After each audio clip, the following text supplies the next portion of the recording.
It's you don't have to whisper now that we're actually broadcasting. Are we going now? Is it? We are going now. I had Now? to stop everybody because J Money looks so good. He looked, and it's like a new angle of him. For those of you on audio, you should just click the video button. You should subscribe Knuckle to Cam. the YouTube channel. Yeah. Oh, yes. No, I stepped right on your promotion of the YouTube channel. I wasn't really promoting it as much as I was yelling at our lovely listeners. Knuckle Cam has been retired. I bought a so as you may recall from last week's show, I have the same laptop as Anish because Anish browbeat me into buying the same laptop because he's working for Big Laptop.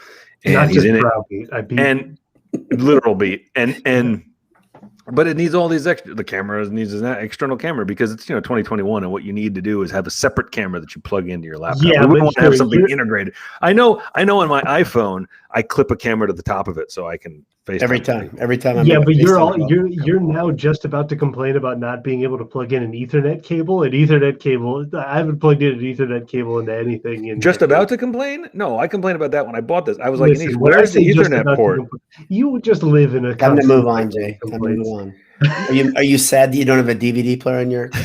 He loves his floppy disks, man. I have a bunch of 3.5 inch floppy disks. Welcome to the Bullet Sports Handsome Hour. It is someday in September. Still September. Purdue still has a chance to be 3-1. And they are back at home this week. And I know you guys know the answer to this. And those of you watching on the stream, if you're watching this live, I have a surprise for all of you. You too. You don't even know about this surprise. Ooh. Are you ready? Yeah. Are you looking at your screen? Yeah. Oh, look at nobody comes in. Nobody comes into Ross-Ade. There is a shirt that James is that a 1 of 1? It is a 1 of 1, but more can be made. That's awesome. It says nobody comes into Ross-Ade, and it's got an aerial shot of Ross-Ade. An empty Ross-Ade. Of empty Ross-Ade. Yes, a very empty Ross-Ade. And the BS logo is on the back. Well, you can't. Never mind. That's not. I'm not. It looks small. Put the camera down. Small? Jay, turn around. The BS. Put the camera down. Oh, sorry. The BS is like about that big on my back. You don't want people to be able to see it easily.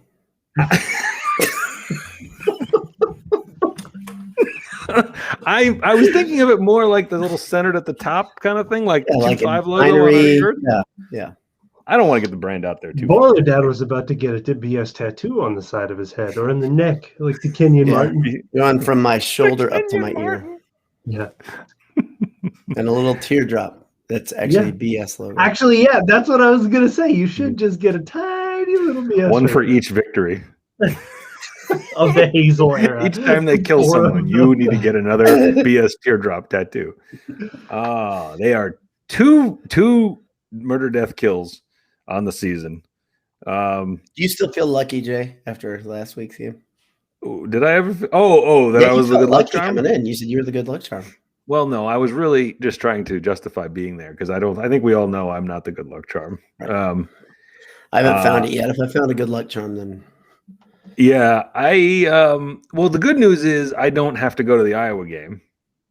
You remember the deal I made on the? And you did make a deal that we were all like, it would have been super inconvenient for all of us because I'm pretty sure we all promised it. We all also had other things to do, and it would have been very inconvenient. Kind of glad Notre Dame, but it would have been kind of fun though at the same time, right? Exactly, it's the silver lining. Yeah. Well, down with the hoodie. It is hoodie season now, isn't it? Yeah. Like in the last 2 days, it started feeling like hoodie season. I was like, let's go for it. And this is a nice lightweight BS hoodie. So, where could you find such a thing?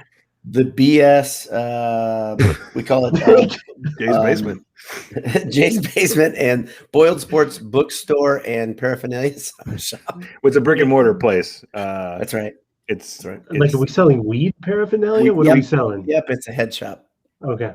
And we sell lightweight, comfortable, tech fit hoodies, as well as the lovely rocks glass that Boiler Dad is drinking out of. It is beautiful. Anyway, how was mighty Notre Dame? How was the ridiculous drive?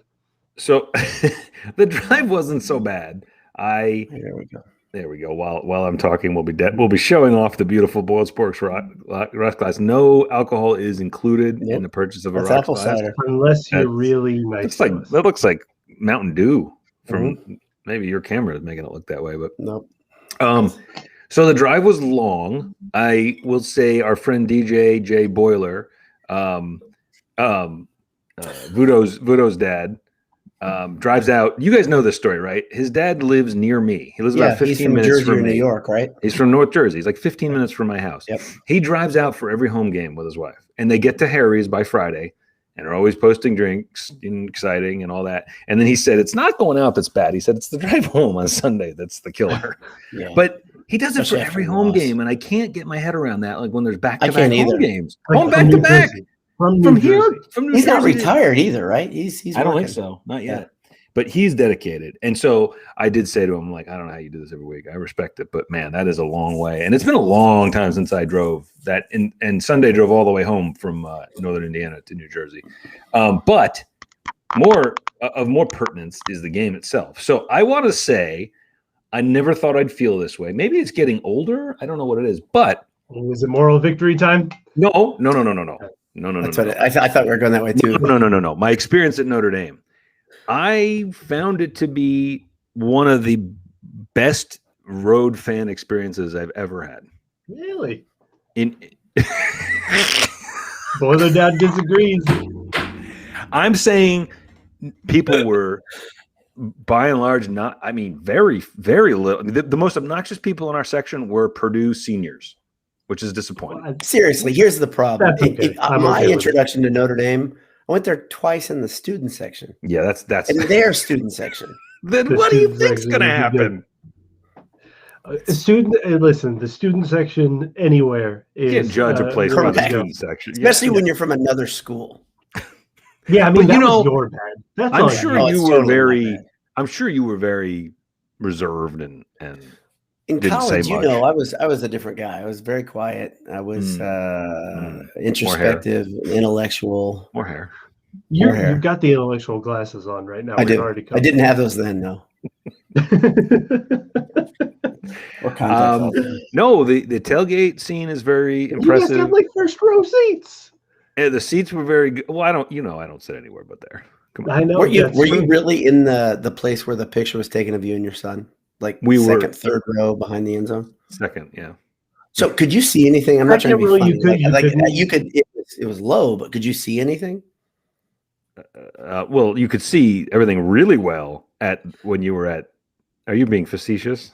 No, I mean, like, I have a hard time being sitting at field level is difficult. I agree. Yeah. When Anish and I were at the UConn game, it all is actually about how the stadium's laid out, right? The stadium is, Boiler Dad was physically like they picked him up and tossed him. I was lighter then. And also, you guys got end zone. End zone is a really great place to be kind of right in the front because you can see, and you can even see the other side, really well. You can see the play develop differently. Yeah, but it's like 1/10 of the game is excellent, and the rest of it's horrible. I love the end zones. I hate the view that we get on telecasts. I hate it. It's so view? Zoomed. Yeah, the sideline view zoomed into basically the ball. You can't see basically the quarterbacks. You can't see the line. Yeah, I like being at an angle, honestly, like in a corner. Yes. And higher, like 30th row.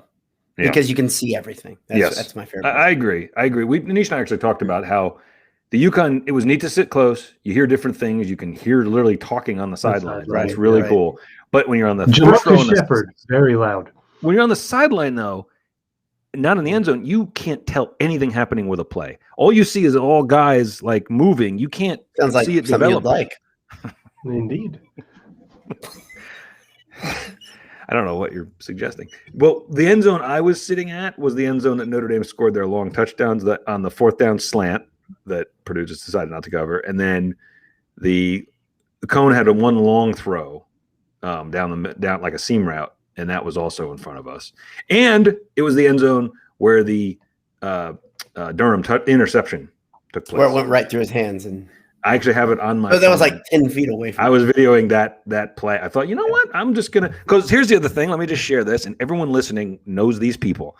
There were two old biddies in front of me. I'm sorry, two women slightly older than myself, sitting in front of me. They really were just like in 50s. Yes, Seriously, 50s, 55, 60-ish. That's and every time something occurred down by the end zone, usually minutia, like extra points, they would have their phone out, just filming it. Like, they're the person who goes to the concert and films the whole song on their phone. Like, when are you going to watch that? What are you doing? You're not. But the game's you're on not TV. Enjoying the event if you're filming all the time. Yeah. Every time it was down there, they were filming it. Every play near the end zone. Just this. I'm like, you just watch the game and you could DVR it at home and then you can come back and watch it anytime you want. Yeah. Like, drives me nuts. But I did it for that because I thought I might get some interesting film. Literally, as soon as I hit record, they threw the interception. Like, can you bring Kevin Spry's second to last comment up there about the you read it? Yes. Oh no, the one. Yeah, next one. Yeah. So I love this comment because you guys remember Kyle Ingram is being referenced here. Was easily the worst viewing experience except for that TD that the Storks TD was in our face. Do you remember how tall he was? He was 6'8". I love this reference. And I think he ran into like some people on the sideline. He got all twisted up, but he held the ball up high, if I remember correctly. Kevin can probably remember it perfectly. But I love this reference. And this is something, Jay, that you're going to have some weird memory of Durham's interception going right through his hands, being right in front of you. Right. I mean, that game that Kevin's talking about, Purdue lost that as well. That's not the one. That's not the one getting that wild. I don't think that's the one. Let's see. Well, that's a different game. He says he's on temporary bleachers for the Orton to Stubblefield. I think that's a different game. I don't think Ingram was on that team game where Orton to Stubblefield, because that's years later. But yeah, I think so too. He could probably confirm, but I hate that place. I don't know how to say that in a nice way. Upon reflecting this week and upon losing against a winnable, I don't know if it was a winnable game, but it was a winnable. It was against a winnable team. They're not that great. Kind of makes sense. Yeah, exactly. I reflected, and it's like, I definitely hate Notre Dame more than any other football. I think more than any other football team, actually. Mm-hmm. Mm-hmm. Think about what did I say in our group chat? I challenge everyone listening to this. If you're not sure, think of who would Notre Dame have to be playing for you to pull for Notre Dame. I don't think there's Ohio State is the closest, and I'm still kind of rooting for Ohio State to kill them. I come back to the whole thing like people who would beat when Notre Dame and Alabama played, and people were like, "Well, you don't want Alabama to win another one." Who gives a shit if they win another one? It's probably Ohio State. They've won a ton. I don't care. It doesn't change my life at all. Yeah, Ohio State's probably the best answer, but that's a game where here's what's that game. You're not pulling for Notre Dame. However, if Notre Dame just pastes Ohio State, that's sort of funny. I mean, you're not pulling for Notre Dame, but it's enjoyable in that sense. It's a funny thing, regardless. But I'm not. Ohio State is the closest one. It was getting into talking about football, which is not something we do pretty often on this show. The defense was great. I mean, one sentence takeaway, defense was great, and the offense just did not live up to did not live up to its end of the bargain, right? Yeah, the defense played their asses off, and we talked a week ago and said, I think I said, what would they have to score for you to feel somewhat comfortable they might win? I think we said 30 to 35 points. Right. And if Purdue scores 13, so my 11-year-old was with me, and I said, well, scoring 13 points, you're not going to beat anybody. And he goes, they'd have beaten UConn. Just a literal man. There's always, it's like, you are technically correct. However, my point, he's in the lineage best kind that's of like Mike Dowd type response. Yeah. That's great. I was like, you're right. But I mean, anyone of substance. Which, by the way, folks, we're going to keep an eye on UConn all season.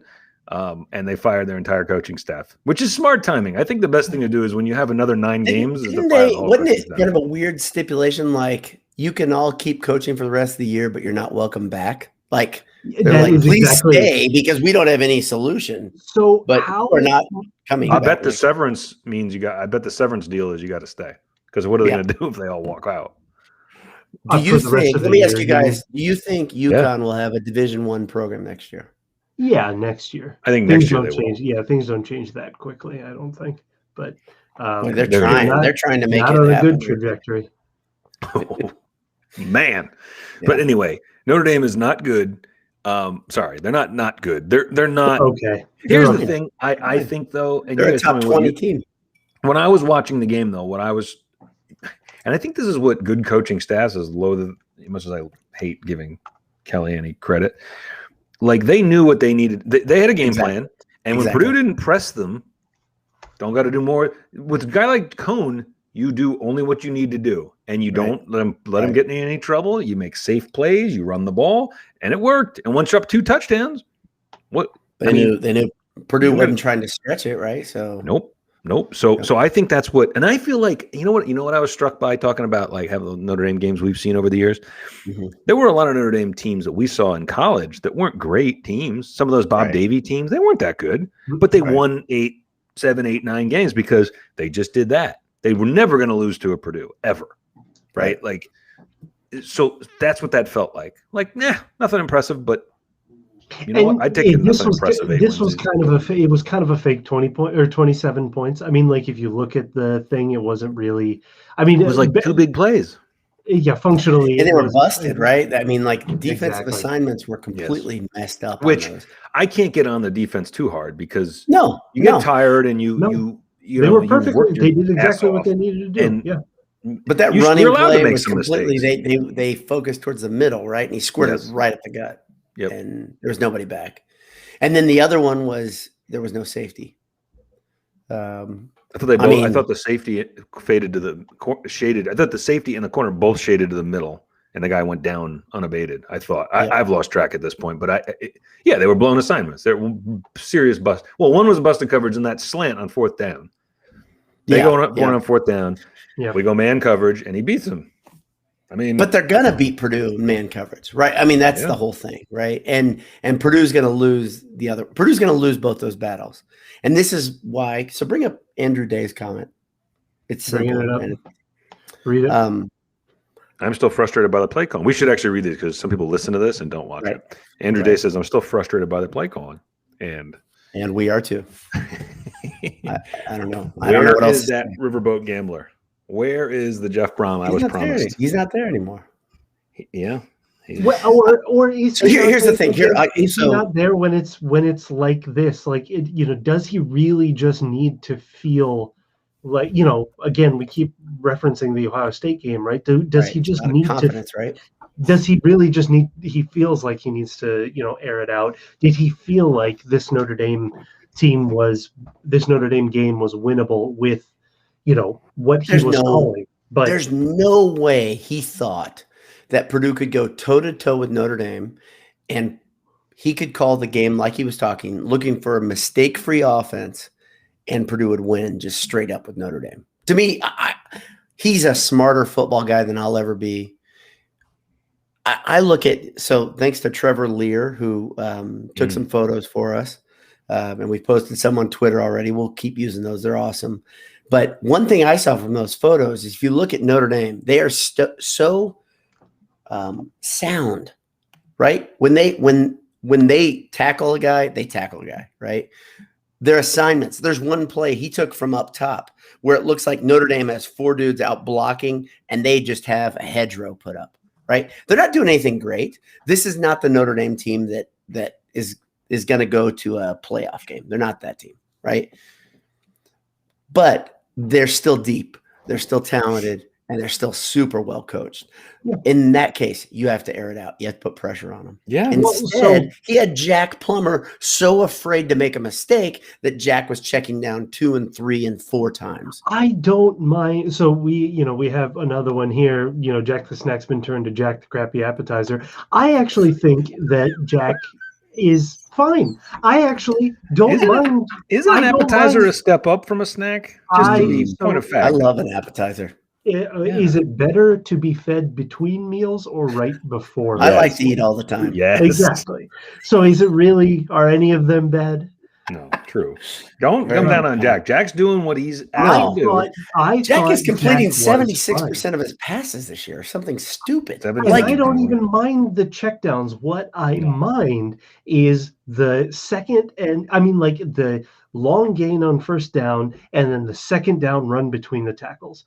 Like, what are we against Notre Dame? If I see another kind of off tackle run on 2nd and 2 Right. against Notre Dame, it's how many times did Purdue rip off an 8-yard run on first down? You're referencing 2nd and 2. Crap, that's a great position to be in. It's a great position, but 3rd and 2 or 3rd and 3, and you start to feel it again. You never, what was it, Drew, or was it, I don't know, all of these old quarterbacks are now on these broadcasting games. It was Drew or one of the Mannings, which they basically said our solution for 3rd down is we just converted it on 2nd. Like we never wanted to be on 3rd down.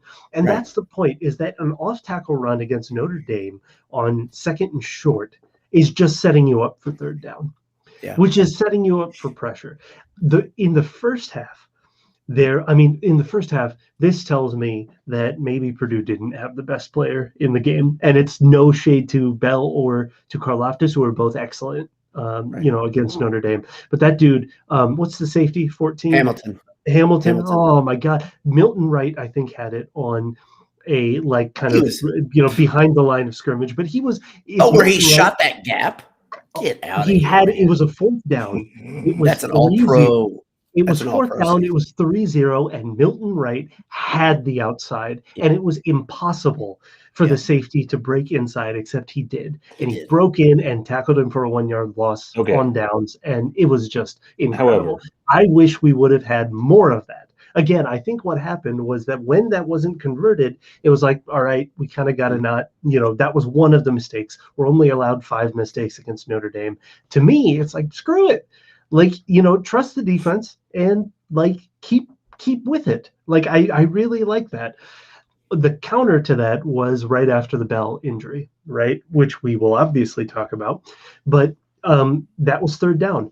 And that kind of set up do I have it right? That set up the 4th down, that on the 30, on their own 35, basically, which was basically the last shot that Purdue had.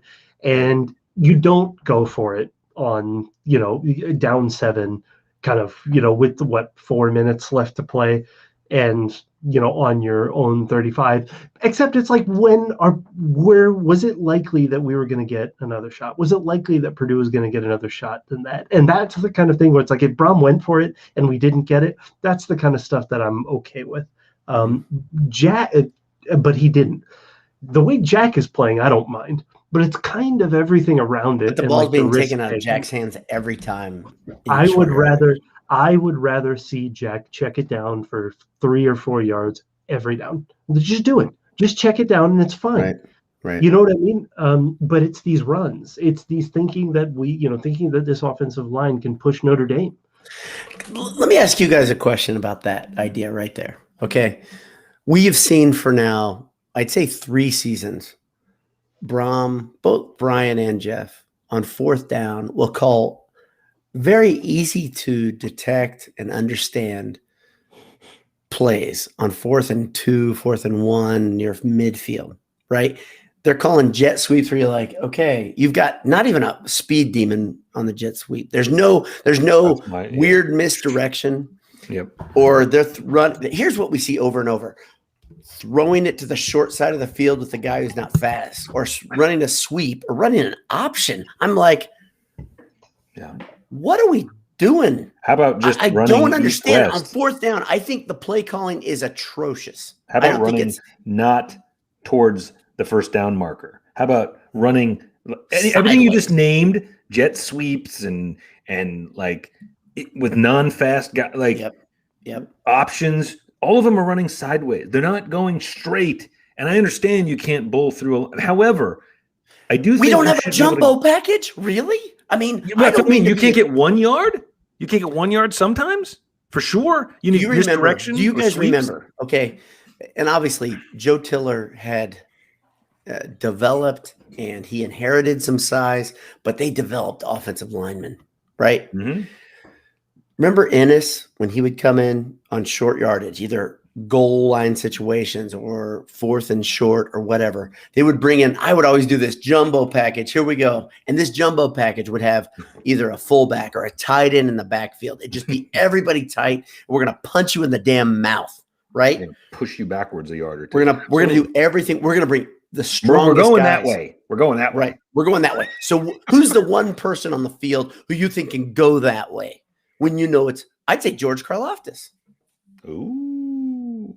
Let's bring our strongest, baddest, meanest dude and hit you in the face. How about Karlaftis and Payne Durham? Right. Let's go. Let's go forward. We haven't seen any of that. Instead, it's like, okay, we're going to right away take away momentum. How about this, Jay? How about this? Did we see any change up in momentum of play calling? Like, nope, not all day. It's like, to me, here's what it felt like. Okay. Let me give you a caveat because there are some of you out there, including my brother, by the way. They say I'm too negative towards Jeff Brom. Okay. I like Jeff Brom. All right. Negative. I'm too negative. You like Jeff Brom. I like Jeff Brom. You want more out of him. I do. I do want more. Right. But where did they were running a hurry up versus Oregon State and UConn both at different times. They come into Notre Dame. There's no change of pace. It's like we're going to wait for their dudes to line up and we're going to go. Let's go. You guys good? You guys good? Let's go. We are good. You're good. We're both really, really good football programs with a lot of depth. Let's go toe to toe. No, that's not what's going to win you the game, Jeff. Jeff, are you okay with losing by 2 touchdowns? Because that's how you're coaching. Yep. And guess what? We lose by 2 touchdowns. But that being said, it wasn't. It was big. It wasn't plays. a bad game. It was exactly. All of that being said, it was close. Like it was not a blowout. Now, again, it wasn't close. It wasn't a nail biter, but it wasn't a 14-point loss to me. This, for the most part, it was kept within 1 score until that last gash, right? And so. Is it a little strange? Is my microphone a little weird? It sounds like your mic is not in and you're talking into a different mic now. Just is this working a little better? Joys, no, it's okay, but it sounds muffled. It doesn't sound like. You guys want me to do some beatboxing while we get exactly.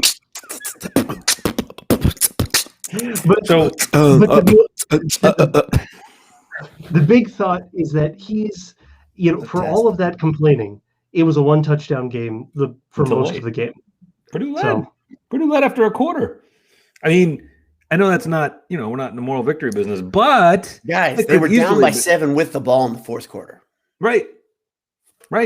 After all that, like, let's say you played that way. Bull crap. Let's say you played that way, and then you opened it up in the 4th and did things they were not anticipating. Yeah. Why not? If Bell is on the field, is it no? Is this the distortion again? Better now. No, you're good. Now it's okay. Don't touch anything. Everything's good. You're good now. I'm saying it got really loud, and then it's okay. Really good. Now you're good. Would he have gone? Weird? Yeah, exactly. Would he have gone for the 4th down if Bell was on the field? And that 4 minutes to go, 4th down? Yeah. You have to. I think at that maybe. Point. I don't know. Is Bell that much of a security blanket? I mean, no, but it was that enough. There was that 10 minutes. Not versus Notre Dame, but waiting. Mediocre teams, yeah. There was that 10-minute time when he was on the ground, right? Yeah, that was a bad time. Terrifying. And so it was like, that kind of killed the, whatever feeling that was there. I don't know if there was anything, but that kind of killed it, right? Well, yeah, nobody cared anymore what happened. Yeah, I mean, that became the most important thing, which is and as I think we said, or I know I said to you guys, like, it's never good when the other team is out at the hash marks and all kneeling. Like, that's really not a good sign. When Notre Dame was out. When he was laying motionless on his back, and you were like, "Tell me something," like, because you were in the stadium, Jay. And we were like, anything. "There's nothing," because they've gone to break. So we just saw a horrible scene. And then a guy in the row ahead of us got it on his phone and showed us the replay. And what's interesting is there were some Purdue fans immediately pissed so badly. Well, the way I see it is he was spinning to turn for the ball, and the guy coming to hit him squarely he's not going to be able to change what he's going to do. And so he hits him in the number. Well, and Bell lost his feet, so he's sliding at a weird angle. Right, he's sliding and gets hit, so he pivots to the ground and hits his chin on the ground. And I saw some Purdue fans get mad at first, but I remember we all, as soon as we looked at it, we were like, he didn't do that. That wasn't a dirty hit. No, his head had bounced on the turf, but that wasn't because the guy targeted him or anything. And believe me, I would love to rip a Notre Dame player, but that's not. Yeah. I got to tell you. So as I came into that, so if, I did some study, Hamilton was like, okay, that's the dude. He's so watching him every play. So that's the dude. He was the best player on both sides of the ball, both teams. He was great. And Jack Plummer knew that. I think Bell knew that. Everybody knew that. And that hit, by the way, was squeaky clean. Squeaky clean. You guys can complain all you want. You can say it's targeting. I will look for targeting. If you show the crown of your helmet, if you launch, he hit his shoulder pad right at the top of his number. What's the guy supposed to do? That's absolutely. I think the question was like the angle that he was at when he launched. But to me, it was Bell's just kind of feet being lost were part of it. It was just kind of an unfortunate kind of angle and kind of the worst of all, and it is what it is. So I mean, literally the only thing now that matters, Purdue is 2-1, exactly where we thought they would be. What most of us thought, right? Purdue's, going into Illinois without David Bell. The question is, whether he should play or not. I'm sure that'll come up in the question and answer segment. And the 3 wins in September is still very possible. The team looks fine. It's the perception of what it's the coach's perception of them and how he thinks to call the game, right? The other big thing is now with Mershawn Rice out, the wide receiver room all of a sudden, and with Milton Wright, having a little bit to pack his hands on every road trip. He's got Haas syndrome. I mean, that's what happened with Isaac Haas. You've got to put so many body parts together. And you obviously have to disassemble for travel. I mean, what are you going to do? Then what's Wright's situation? Because he's kind of a bulky guy. He's 6'3". Is that big? Right? You got to take off the hands, put them in a travel case underneath the plane. You may get the wrong hands put back together, and I think that's the problem. So he's got foreign hands. So but he can't get them close enough. If you watch. I'll keep saying it. I say it in the quick cast. I'll say it to you guys. They're never close together. Make the diamond. Make the triangle. He's trying to just catch it like a bug. Exactly. And when there are deep routes, he's putting his hands like this far away. And guess what? The ball's going right through those. Through an open basket. By the way, this guy, Milton Wright, is a super likable dude. Yeah. This guy, Milton Wright, is a high school All-American. He's talented. All right. Yeah. That's what we can figure it out. We were counting on at the beginning of this. It would be super fun if, with David Bell out, if he, walked in to Ross-Ade because, other than Milton Wright, nobody walks into Ross-Ade. Nobody. Right. Nobody. But that empty stadium is so good. So good. Coming. By the way, can I tell you guys a little joke that I put in a response when I knew David Bell was okay? Right, Bell apologized to the Purdue faithful, which I hate that he had to do that. I do too. He did, but he felt that he should do that. He felt like he didn't get him touches, he didn't give him catches. He's used to the double team, whatever. Regardless, David Bell, nobody. He needs to apologize to no one. But my response, if anyone paid attention, said, "You owe an apology to nobody," in all caps. And nobody comes into Ross. So does he owe an apology to everybody? You guys look into it. Ipso facto. I didn't know. Nobody thought that when I wrote it. I was like, that's a little bit of a joke that I thought somebody pick up.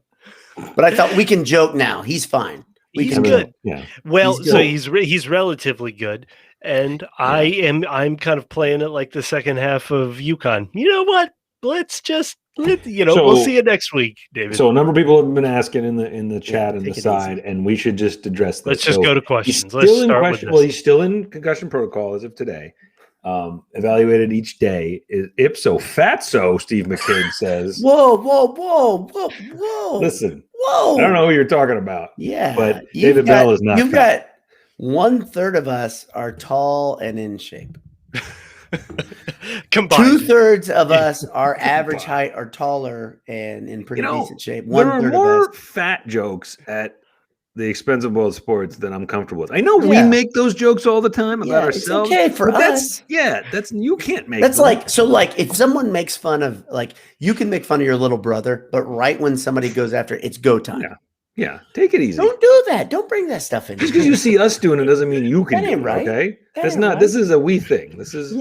Remember, we pretend listen. Best lighting award. Well, that's true. Yours does look like a professional. It's romantic, isn't it?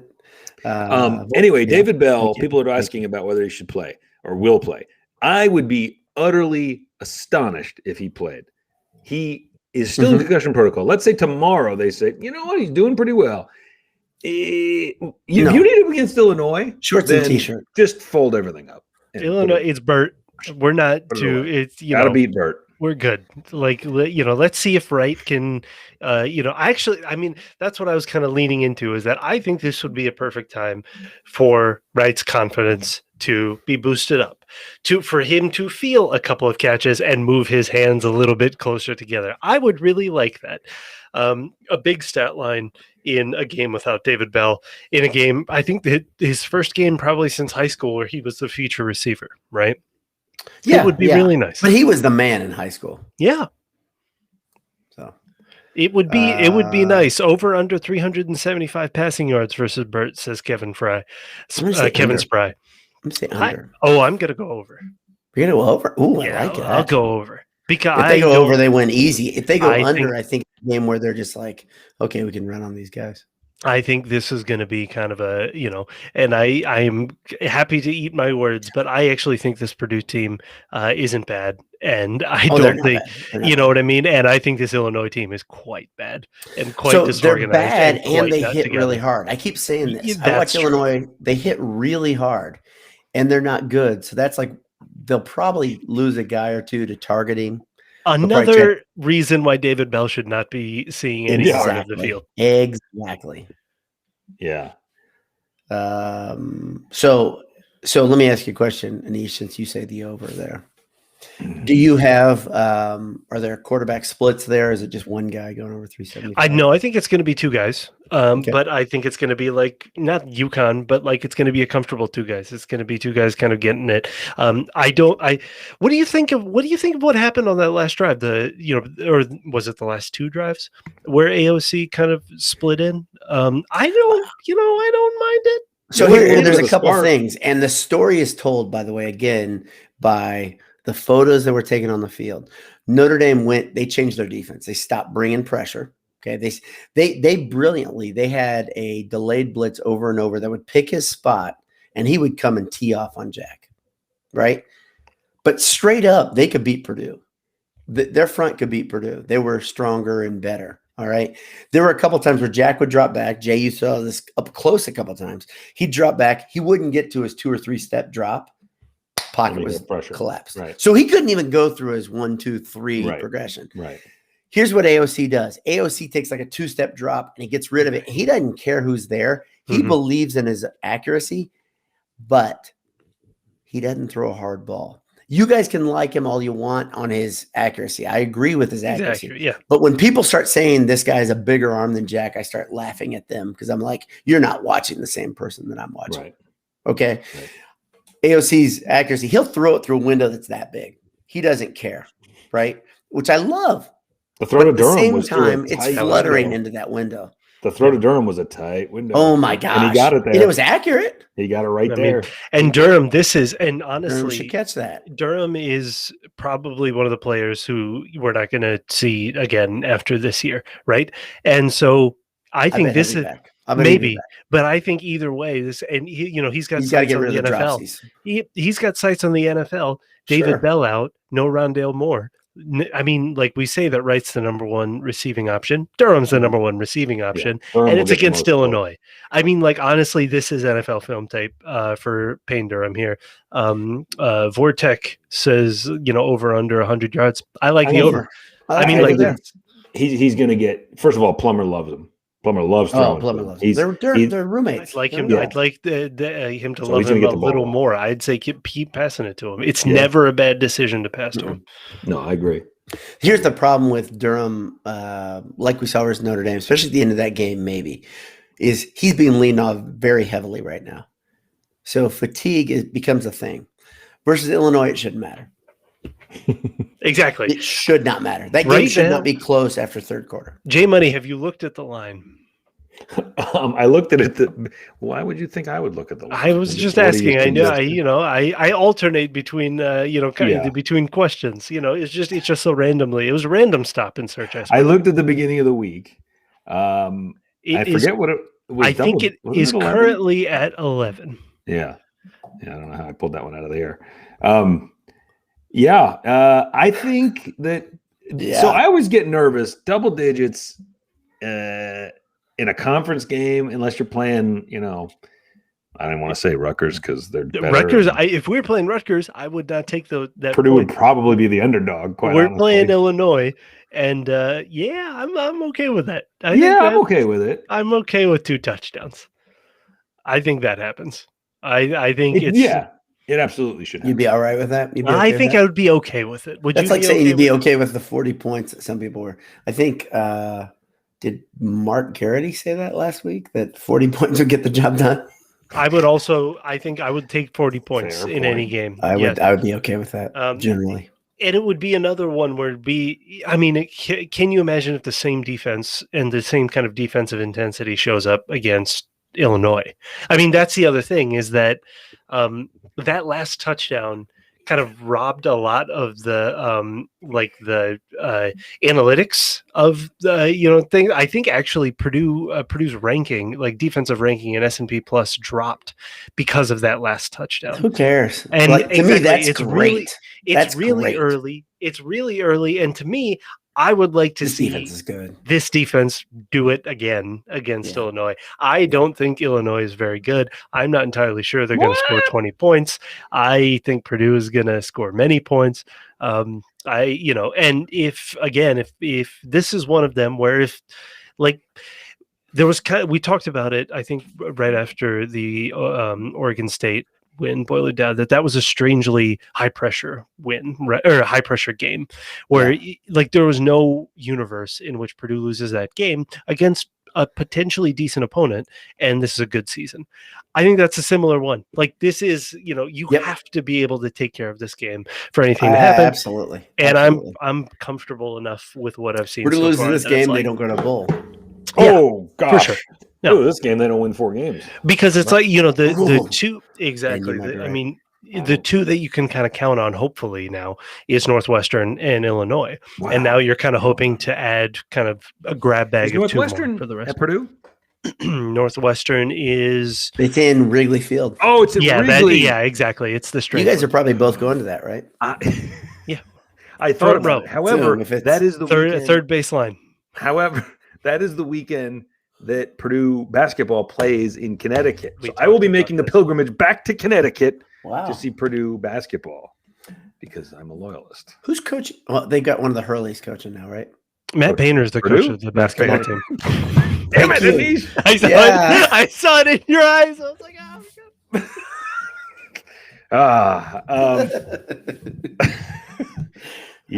God. Hurley is the coach of UConn? Yes. Connecticut's not there. No, but they're not playing. It's like one of them tournaments. They're one of them tournaments. They're playing at Mohegan Sun where they won it's that one again? Yeah. That's where Hammond's won 7 years ago, time, right? They won it. That's all I can You were on TV all the time because you were sitting like 4 feet from the basket. The first day I had courtside seats. They were pretty good. Yeah, they were funny. Baseline, right? Yes. I'm telling you, J Money spares no expense when it comes to That's the funny thing. You guys don't realize how many times J Money's been on TV because he spends a lot of money on tickets. Like he gets on TV, whether Rutgers or Mohegan Sun tournament or he gets NCAA tournament. The Knicks. That's right. Gets close. Gets close to the action. That's right next to Spike Lee. I'm usually like my back is against the back of the stadium, like I'm against some sort of intake vent. Yeah, but dusty and gross. But that's how you sneak in. The broadcast can hear you both at about the same level, just because which is weird. Projects. Which is weird. Yeah, it's true. So you guys both feel very good about Illinois, is what you're saying. Yeah, I'm not nervous. Like I was honestly nervous going into UConn. I am not nervous, and you were nervous. It was the fake nervous. It was just like you were just thinking about what if they actually lost this game? What if they're tied at halftime? I will walk into the ocean. First time that we had seen a win in football in I don't know how many years. So this one, it's like if they lose, they lose, but like there's nothing on either team's tape or on either team's record that suggests that Illinois should be close. So I think we should go in kind of comfortably. I love, is Epstein healthy? Their little scat back. He is, right? Everybody's healthy for Illinois because their big back went to the hospital and now he's fine. He's going to play. Interesting. So they got a big back and a scat back. Epstein's been there for like 15 years. It feels like. He's the only. I'm not going to make that joke. I'm not going to make that joke. I'm telling you, but Epstein's good. That's what I'm going to say. Bert's got to get some. Bert's got to get his, his Iowa audition tapes in. I mean, like, he's got to win a couple games here. Illinois has a Big Ten win, and the first letter of their names is I. So it's close. Going away. What? They beat Nebraska going away. Wasn't it 2 touchdowns? No. I don't think so. I think it was fairly close. I want to say it was was it? Okay. It was like a touchdown, 22, 30 to 22. In my mind, Nebraska, they were all crying and they lost by they were down. down. I would really. It was one of, I want to say it was almost 3 touchdowns at one point, and then Nebraska actually mounted a bit of a comeback. Okay. Which that's a Nebraska thing to do. That's what So, but I love that they beat Nebraska. Gosh, I love it. We got to touch on Nebraska every week because by the way, I need this win. I need that win against Nebraska. That needs to be one of the 2 grab bag wins. They did not get properly floor waxed by Oklahoma. By the way, did Oklahoma not take the game seriously? That's a missed opportunity. Or did Nebraska? What's the matter, Nish? There's a comment I can't put up here, but I would like to acknowledge it in the side. Continue. Nebraska. Steve McCabe, is that what you're looking at? Yeah, sure. No, he's looking. Don't worry about it. No. Don't worry about it. He's looking at a different one. Keep going. Dang it. This is why you have to watch, viewer. This is why you have to be watching. Yeah, watching live. Nebraska, please continue your Nebraska. Well, I just don't do Nebraska. I didn't see any of it because I was literally tailgating at Notre Dame. Did they? Now I got it. Sorry. Oh, man. That's we are off the rails. I saw it and I didn't even get the joke. But the biggest John Faker. I am nervous as how close Nebraska played Oklahoma, and like relatively close. I'm kind of disappointed they didn't get the doors blown off them. But I think they probably, should have. Yeah, I think they. Teams buckle down and teams focus and teams are able to. When you're talking about. It's just like in the NFL, right? Where you're like, it's really rare for massive blowouts or teams to go winless because the disparity, even from the best to the worst teams, is not as great. No, it's not. At other personnel wise, there's a lot of really talented players. And then playing in Power 5 conferences, right? To some degree, that's similar too, right? Like Nebraska's got talented players on that team, so if they pull it together one day. They'll have some wins that'll surprise. They'll have 4 wins. Well, but they will. But they'll beat somebody that you'll be. Darrell Hazel had a team that put up 55 on Nebraska and beat them. So those things can happen. So the fact that they stayed within a touchdown of Oklahoma, good for you guys. That's maybe the best part is that now Nebraska fans are enjoying moral victories. I need that. We need to have awesome. with the amount of nonsense we're talking. We need to have. They still have to go to Ohio State. I mean, it's just I want to eat it. Yum, yum, yum. So good. I can't wait. Well, but question and answer segment brought to you by our 3 lovely people. Yeah, we should have talked about that. Of course, Martin Vintage, martinvintage.com, enter Boiled at checkout, get 15% off I just bought a t-shirt myself, literally last weekend, using the Boiled 15% off, and I got free shipping. That's gone, guys. You missed out on that. But we keep telling you to go there. We keep telling you to just go there and buy their stuff. It's great. It's great stuff. And then if you go to gridironmetalworks.com and you enter Boiled, you get a picture of Derek. No, that's not true. It's a calendar. Derek in a different pose. 12 different poses. That's all a different promo code. All different website. But you can also get some amazing high-tech laser cut. See, if I use my hand signals, that's like a laser. Metalworks. I'm pretty sure they use lightsabers. Yeah, dude, they're doing so. They have drink tumblers now. See, exactly. And where can you take those drinkwares on campus? They have tumblers. To get walk around. Yeah, well, not rocks glasses. They're you can get rocks glasses at the Boiled Sports. The thermi. They have the metal. I think Jared called it. Yes, they have the metal ones. Yes. They've got the metal ones. They're laser just in case you want to keep your hot beverage hot or your cold beverage cold at AJ's. How does it know? It doesn't know. That's like aspirin. I don't know how it knows where to go, where the pain is. Like, I don't know. I don't get that. Like, if you took a Midol, would it be like, I'm lost? I don't know. Yeah, I don't know. They're tiny little guys that have little swords and they go everywhere in your body. And they have lasers too. You're right. By the way, did you guys see? And then wait, we didn't really talk about AJ's. AJ's. Oh, yes. Go to AJ's, damn it. It's a home game. You're gonna go to AJ's, right off Northwestern, about 2 blocks off, right? Oh, Andrew Day asks, anyone know where I can get a burger? Andrew, I'm so glad you asked. I can only think of one place. I think there's only one place you can get a burger. EatAJ's.com if you want to order ahead. But if you just want to go there, Adam and company, his very capable staff, they're gonna hook you up, and you're gonna get a burger. Maybe you'll get some delicious mac and cheese bites, and you're gonna get beer on tap. Over 20 to choose from, and watch some football before you go over to Ross-Ade. And for a 3:30 game again. 3:30 games are the perfect. So good. They're the perfect time. They're so good. They're so good. All games should be at 3:30. Absolutely, every game. All of them. Yeah, I think it's great. Kevin Fry asks if we'll get a 50 burger at Ross-Ade this Saturday. And AJ, no way. There's an idea for you. 50 burger. Call it the 50 burger. I don't know. Just it's really big, shape of a 50. I don't know. I just give you the idea. Maybe it's 50 ounces. Yeah. Sure. I would be digesting that for like 15 years.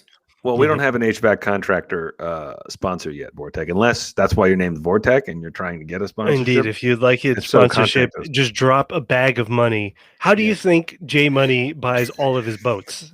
Like, look how he's dressed today. Look at his hair. Do you think that's real? Those are implants, baby. That's all implants. Sweet, sweet sponsorship money. What are the other questions, J Money? You guys have great hair, but look at, gosh. I know J Money's he's great hair. He's eclipsed me in the hair rankings. What are the questions, J Money? Questions, man. We don't have a lot of Twitter questions. However, didn't Handel have like 17 questions? He had a few. We'll get to his. Handel.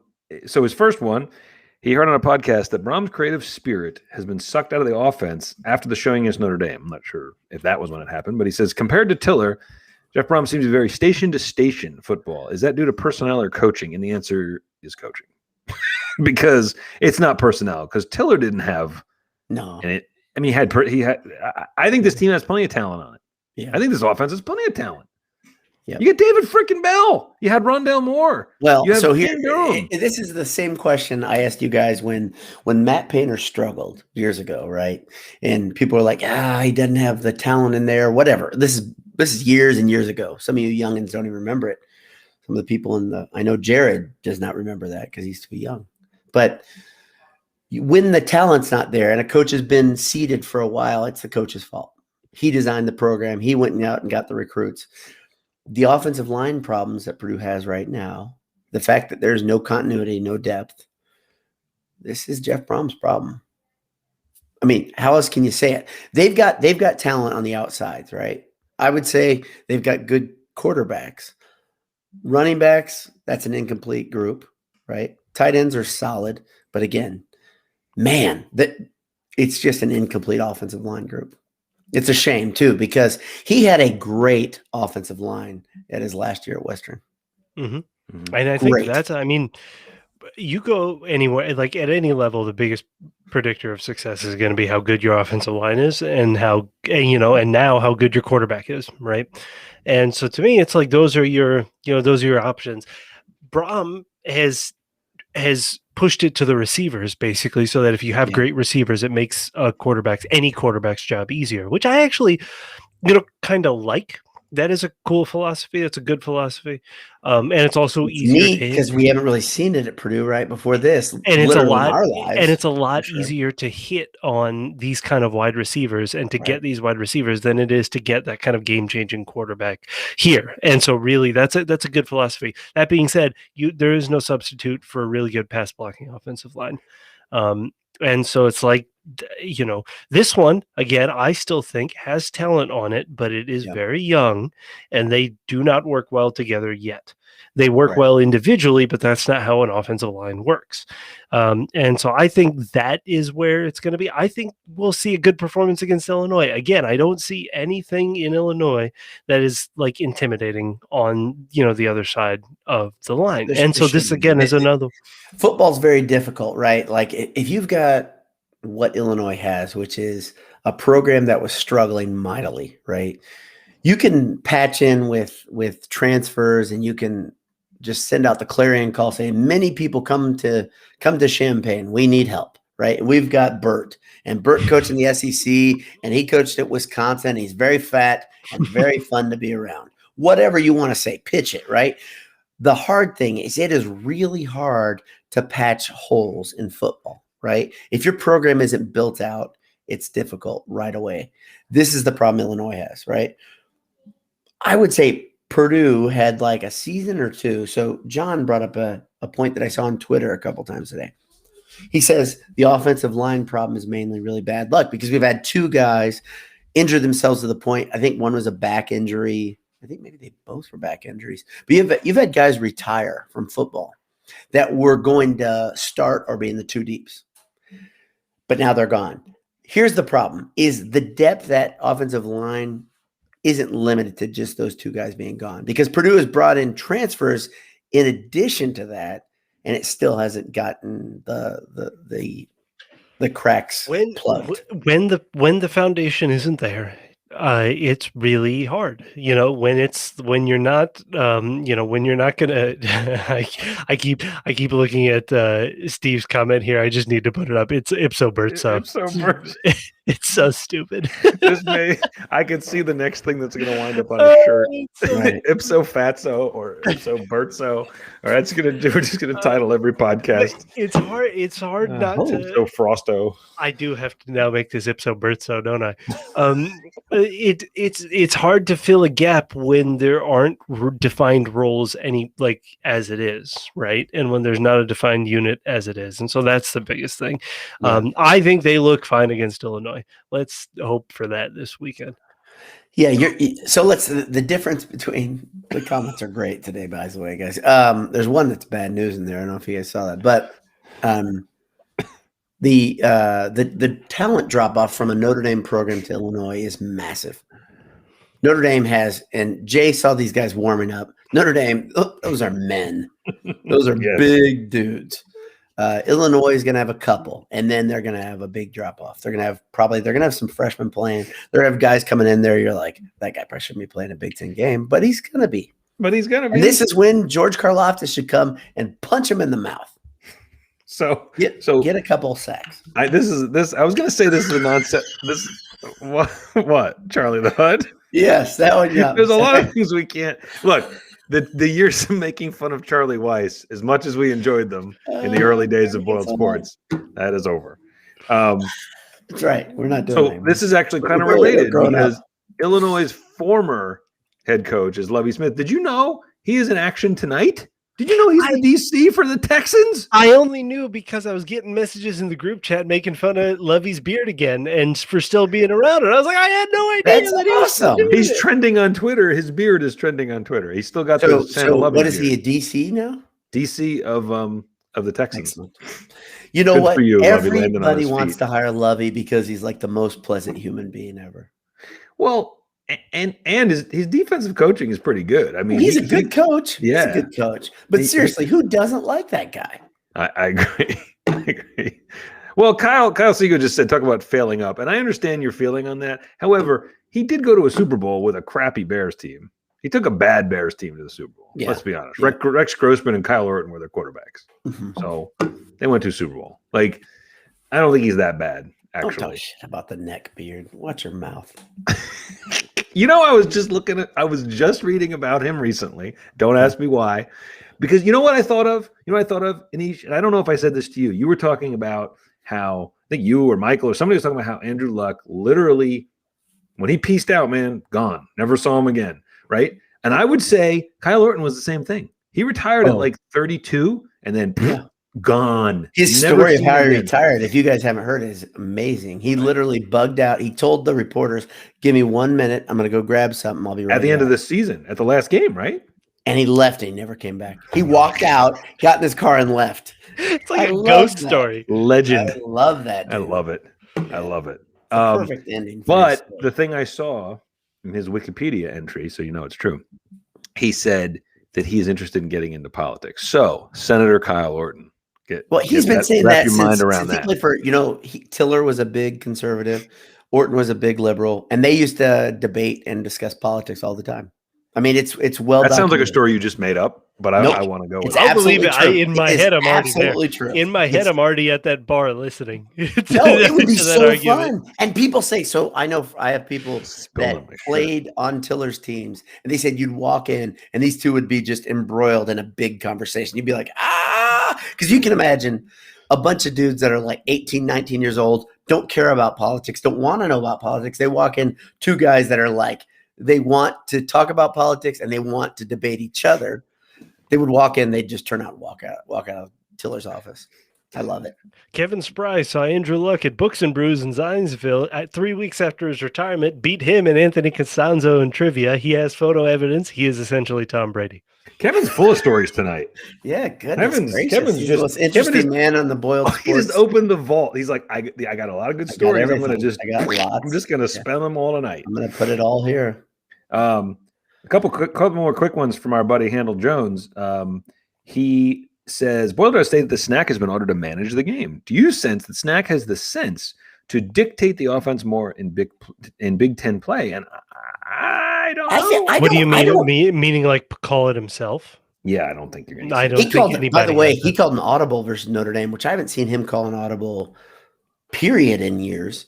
But he called an audible. He came to the line. It wasn't like, Purdue runs that offense where it's the check with me. Everybody looks at the sideline for Brian Brom. Everybody's like, it makes me crazy. Okay. It's the anti-Drew Brees Purdue football thing, right? When Drew Brees would call the damn audible, I would just rise to my feet and said, magic is going to happen. We're going to have something fun. I don't know what's going to happen, but it's going to be fun. Might be a pick six. But it's going to be exciting.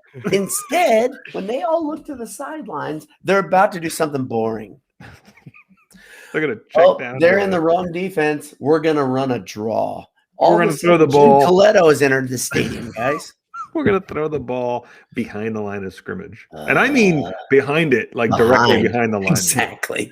We're going to lose yards on an incomplete pass. On a completed pass. Yeah. So Handel also asks Anish, this is just so that Anish can wax poetically about his fictionally begotten, never forgotten son, Rondale Deshaun Moore, as he scored his first NFL TD. That TD was fun. I was so happy. I was watching that. I was streaming that game. I was so happy. Did you see Rondale bought his mom a house too? Yes, it's awesome. Been a month. That's old news. In the internet, that's like 7 years. That's his first game. His first check. That's not a bad first check purchase. It looks like the house was bought in the Louisville or Southern Indiana area. It does not look like Arizona to me.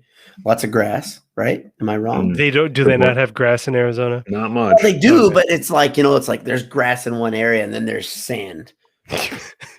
That's how golf courses are. It's just fairways and sand. Exactly. And snakes. Yep. But his area looked like a lot of friends and family were there too, which That's I think cool. they wouldn't have flown them all out to Arizona. So I assume the I don't house think mom was living in Arizona. That's awesome. No, that touchdown. That was so much fun. Great. I don't know if you guys saw that video of the family and the friends. I was like, man, they didn't invite me. I You're not close enough, man. You got to get in. I thought I was. You got to keep working, man. You got to keep working. I love that touchdown. Rondale's going to be awesome. I've drafted him in every one of my leagues. Do you think much of the NFL knows that he's fast and good at football? It's so great. I loved when he got drafted to Arizona because him and Kyler isn't even enough for what's his name, Texas Tech handsome man, Cliff Kingsbury to mess up. Did you see that a local reporter asked Urban Meyer about Rondale Moore? I did see that. Jacksonville this week. I did see that, and he just kind of sighed. He's like, yeah. I've heard of him before. I know him. Yeah. The GIFs. By the way, did you guys see? There's a feed called, I think it's Best Celebrations, and they talk trash about Urban Meyer thinking every week was going to be against Purdue in the NFL. And I was like, whoa! You don't know what you're talking about. To make this joke is stupid. That was like the last time Urban Meyer saw Purdue Boilermakers, he was getting his teeth kicked in and faking heart palpitations. He's doing that now, though, too. Punks, so that's shut your mouth. That's a tradition unlake any other. He's never going to make it through. If he makes it through the season, there's no way he's coming back. He's not making it through. He's not making it through. Wow. Nate's taking it easy. He's done. He says 10:13. He goes to bed. That's it. It's bedtime, man. Him. When the watch says it, the watch says it. Other questions? I don't know. Do we have any questions in the margin of this that we ignored? There's many that we ignored that were very good because that's how we treat our loyal. So someone in the replies are bringing up a number of people. JN Forecaster brought up the 2000 experience. You tweeted today some of those, and it is amazing that those all happened in a 1 month span. They showed some of those highlights from the 2000 season. That was an incredible October, right? And then he talks about Morales slipping past Mike Doss, and he says right before Breeze went into his throwing motion, we could shoot a documentary breaking down that play because of the fact that I got to see that Breeze explanation. Oh, I thought it was 4. Maybe it was 5. Yeah, and he said 5. He said, first of all, it's the same play they ran that Ike Jones caught in the Alamo Bowl. Whoa, same play, but Jones was the first option, and he said in practice I never got to that option. I never read to the 5th option ever, even in practice. And if you watch it, every time I watch it, I think about that because. You talk about Plummer quickly getting rid of the ball, and you also talked earlier. Look at us bringing it all together. You talked earlier in the podcast about the offensive line that Tiller developed. Yeah. Look how much time Breeze had. He wasn't even under pressure when he made the throw. You had 4 NFL players on that front the next year. Put your head around that, just that right there. And I think the Purdue 5th played the NFL 2 years later, I believe. Okay, that's incredible amount of talent, and I think I could throw passes behind that line. But Drew Brees, really, really good quarterback, really, really good at scanning the field, and of course he could go through progression. But you can see him. Luke. Oh, no. Oh, look, he's wide open. Exactly. And like the responder or the Twitter comment from JN Forecaster was talking about seeing Morales slip Doss. Well, Doss was good, had already picked off Breeze, and it was like he knew where he was looking. He knew he knew Seth Morales was not a primary option. No. Right? So and he probably also figured I can catch that slow ass white boy anytime I want to. It's a Butler receiver. I guarantee Doss knew his scouting report. I've told this story on the podcast before, but there's a picture you had in your basement for a while of Morales going into the end zone that was from the newspaper, and I don't remember what point, whether it's him crossing in or whatever, and Doss is behind him, like he's looking over. What? And you said, I remember you always described it as Doss is looking like who's helping, and it's like you're the safety. Yeah. Oh, I'm the safety. It's in the name of your position. You are the help. You dink. That play. So there are very few things that I have in my life where I remember everything on that play. Right. And here's the funny thing on that, okay? I'm in the stadium with my brother and my dad, okay? I didn't see the touchdown. Do you know why I didn't see the touchdown? Because I just went down and I said, oh, my Lord, it just happened. Something that doesn't happen to me as a Purdue fan just happened. Did you see him catch it? I saw him catch it. And then you were like, well. And then I used to do this thing. It was awesome. Back when Ross-Ade was full all the time, we sat in section 119 over and over. I just would watch the crowd. I'd turn around. I was like, oh, that's magic. That's cool. Because we knew the people around us well enough. Like they got to know. So there's this thing that my older brother always talks about. People got to know me because of my loud mouth. Okay. No. And then they got to know him because he was my brother. And my other brother was there and they'd say, I'm not going to use my name, but they'd say it's Boiler Dowd, his brother, and the other guy, which I love that my third brother is the other guy. So like, but I turn around and I watch my dad and he's like, looks like he's hyperventilating. He's class of 70. That was like, it was awesome. I watched my brother and they're hugging. And then I watched these people that we had gotten to know over the last couple of years, just absolutely losing their shit. Yeah. Like, well, that was worth it. Honestly, I knew I would. That was incredible. It's an incredible moment. Well, to tie all that together, they're wearing those uniforms on Saturday. Throwback uniforms, Drew Brees and a number of other guys from the 2000 team. I'm sure they were going to do this last year, but last year didn't happen. So we're just going to do it this year. It's like the Ryder Cup. It's supposed to be last year. Screw it. We're just going to pretend. The Olympics, everything. We just keep the 2020 on it. I don't care. It doesn't even matter. They're all going to be there. I'm sure Drew Brees will be leading shout. So I'm sure you will stay in the stadium for that shout. I will. For that.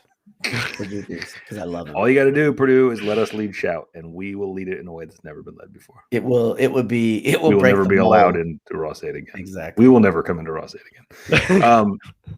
So we should wrap. What predictos? I heard a couple people saying they're more than comfortable with 2 touchdowns. I got more than 2 touchdowns, baby. So what are you thinking? Like 34-20 kind of a win? Yeah.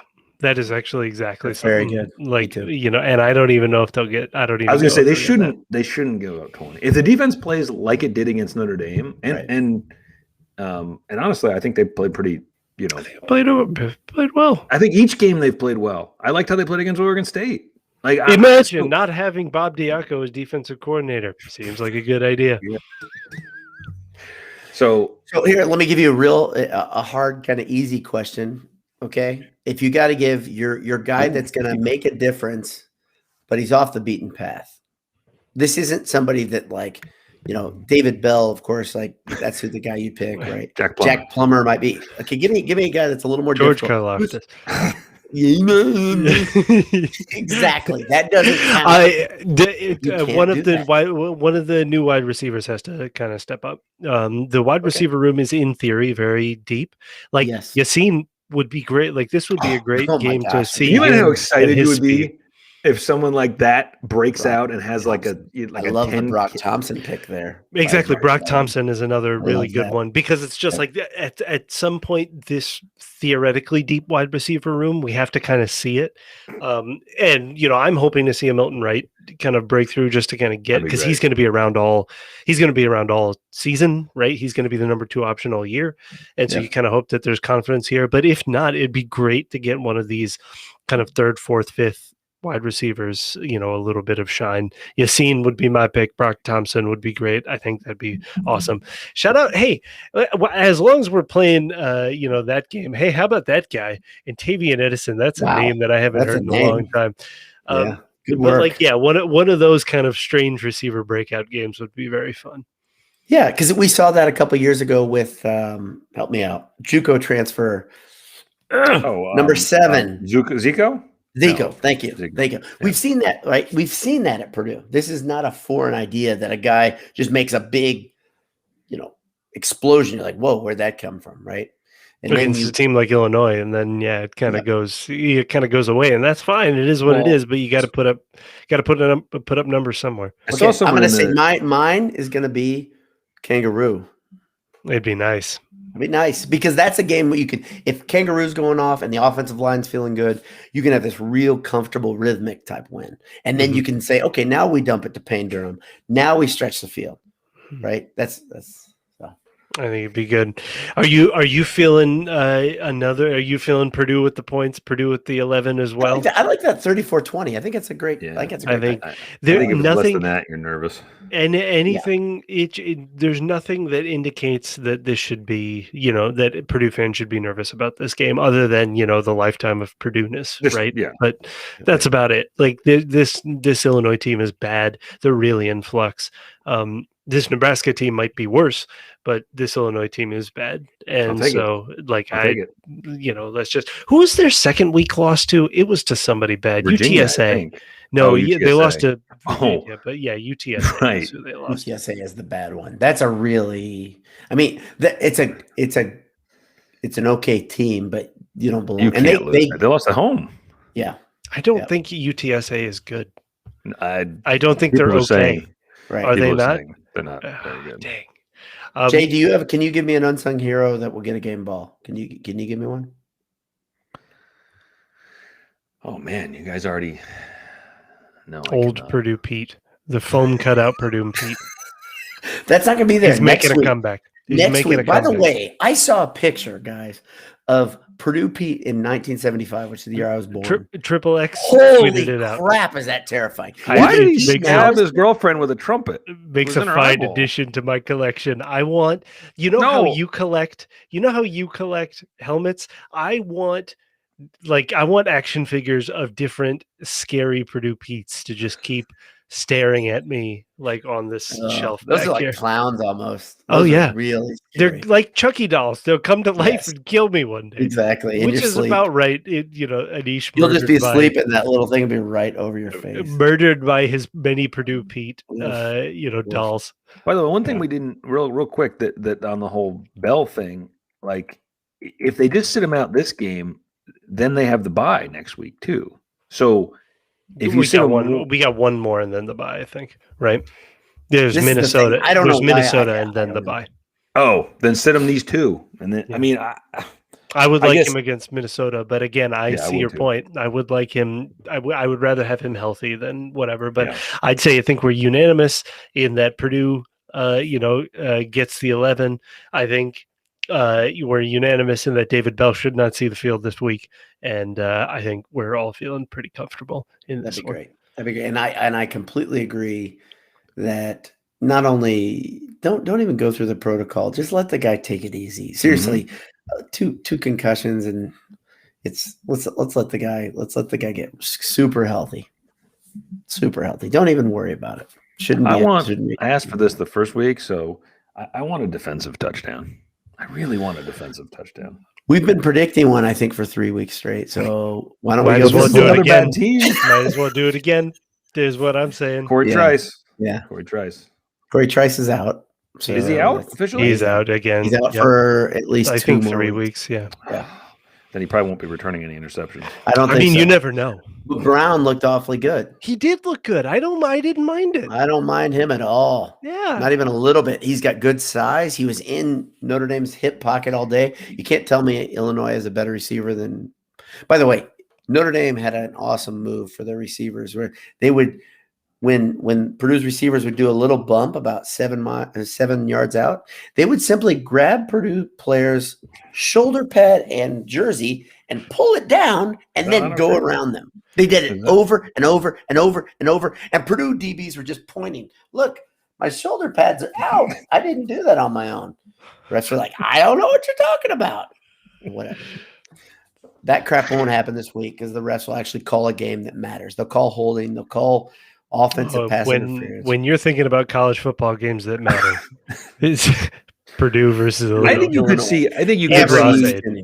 What would be funny is you could see some trickery, just like you did against Oregon State. Like you could see a goofy fake kick kind of play because for some reason against bad teams, he's willing to take the chances and try stuff. And so I think you might see that. Will be fun. It'll be a fun one. Jared Gallama's last comment there. I think this is a funny one. Which one? Branson Dean pick six. I'll just say it. Branson Dean pick six is the defensive touchdown. That'd be awesome visuals because that would take a long time. So would take a long time. I like that. Gentlemen, I got to tell you, every week we come here. I have a high bar, high expectations, and yet they're always met. We never meet them. Oh, you were going the other way. It's always met. It's always fun. You have a high bar and you fill it with alcohol. That's right. That's whatever it takes. But is that a highball? Yeah. But thanks to everybody who tuned in live. Thanks to everyone at home listening right now. Thanks to our sponsors, Gridiron, Martin Vintage, and AJ's. Great Purdue people, literally great Purdue people. So check them out and have a great evening, guys. Drive safely tonight. I love you. Good night.